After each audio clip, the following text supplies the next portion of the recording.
and workers that form part of these companies.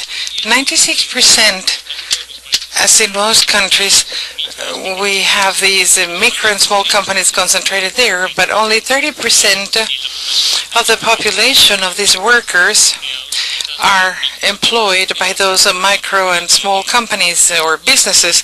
So on that side, we have 1% of the companies that are giving employment to more than 60% of our workers. Here, I wanted to show you this graph showing the level of income of the population that we serve. We have a reference, the minimum legal salaries received by these workers as a salary. And we can see here that in 82% of our workers in our population are people making less than $500 a month. This is a population, although we're not talking about extreme poverty, we're talking about a population that is in a very important vulnerability situation because they depend on that salary to be able to provide better conditions of life to their families. So we operate as a cushion between the extreme poverty and poverty, and we do not allow that these people fall below that line by the provision of the social services that we give them. We have four main acting mechanisms. One is monetary transfers, conditioned to services in health, education, and recreation. Another one is providing the social services directly in health. For example, we offer vaccination plans, psychological care to the families, nutrition plans. We have some important programs for sexual and reproductive health in one of our departments that have one of the major mortality, maternal and children mortality indexes because of the risks taken between these sexual transmission diseases and early pregnancies. Another mechanism of service is microfinancial services and entrepreneurial support. I will explain this later on. And we have also public and private alliances for development. We consider and we are convinced that these are the ones that really generate a public value. And this is where we want to invite you to use the mechanisms and the tools that the international cooperation has through South-South cooperation mechanisms or triangular cooperation, where we can share each of our experiences regarding the fact of our difference. Here, we would like to recap on some words of the Nobel of Economy, Amartya Sen, of 1998, who said that given the real circumstances of scarcity and inequity of countries, on developing countries, it's important to recognize the transcendence of the social responsibility and to judge how it is necessary to act in order to overcome these situations of justice and inequity. About 55 years ago, these leaders realized all this, and they found this as an efficient model to act with.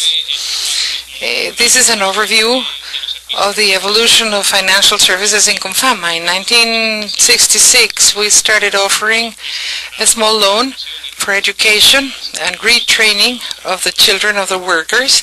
Then we started evolving little by little until we offered a credit for a simple machinery purchasing. This is for the wives of the workers who would like to have an additional income, additional to what their husband was making. So we lent them to buy sewing machines or ovens so that they can start building their own patrimony in parallel to that of their husbands. 1984, and this is important to stress the situation that Colombia was in at the time, especially our city. I come from Medellin, Antioquia. At the time, we had we were having a counterweight again with drug trafficking, criminal activities, and what we were offering to the families. So it was significant, our bet at the time, because there we expanded our portfolio services or the credit services in order to counteract this offer that was so poor at the time.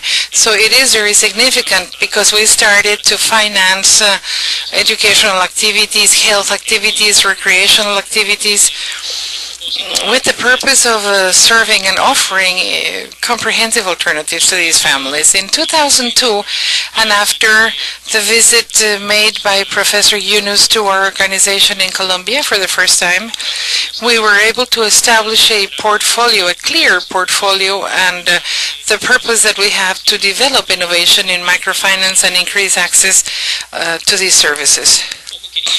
I also wanted to add here and show you the size of the microloans and loans for productive improvement that we're talking about. For example, in housing, we have loans that go to $3,300. You say, well, this all depends on the final price of the houses of about $15,000. And somehow we're giving them a credit that is combined with some subsidies provided by the government, and we facilitate better life conditions and habitability to our families that are 82% making less than $500 a month. You can see also the size of the loans that we're making here in education, for example, $22, $27 in recreation. Last year, we placed $82 million in loans, so you can see that 55% of them were oriented to productive improvement. As I was mentioning, purchase of machinery. We are encouraging the creation of agricultural industry for the buying of fertilizers, and we do the same thing, for example, with the creation of garment industries, and this is accompanied by a full strategy of training strategy supplemented by the credit, where we go hand in hand with these 47,000 companies that we represent, hand in hand with the demands and what can be offered by us, not only in an educational portfolio, but also how can we lever this financially. We could not compare ourselves significantly with what all of you do. I know that to a large extent microfinancial institutions serve women, and by recapping on what I was mentioning at the beginning of the counterweight that we're going to give to this situation of violence where we were immersed for many years, the offers for those people who had been impacted by these actions of drug trafficking and other types of violent actions, this was focused basically on men. So we said, how can we turn our back on men, and recognizing the role that women play to multiply impacts and effects with regards to the distribution of family income. But here we have 59% of our financial product actions are oriented to men and the rest to women. So here we state a challenge. How can we achieve the balance here? We're only getting to 19% of the potential population. So we are trying to see how we can fund ourselves better and have some innovations that are more pertinent, allowing us to get to a larger number of the population. This is the development of our loans with regards to value and number. Since 1998, we grew about $8 million to what we have now, $82 million, so it's 160,000 loans that we have been placing. This is a growth of about 1,000%.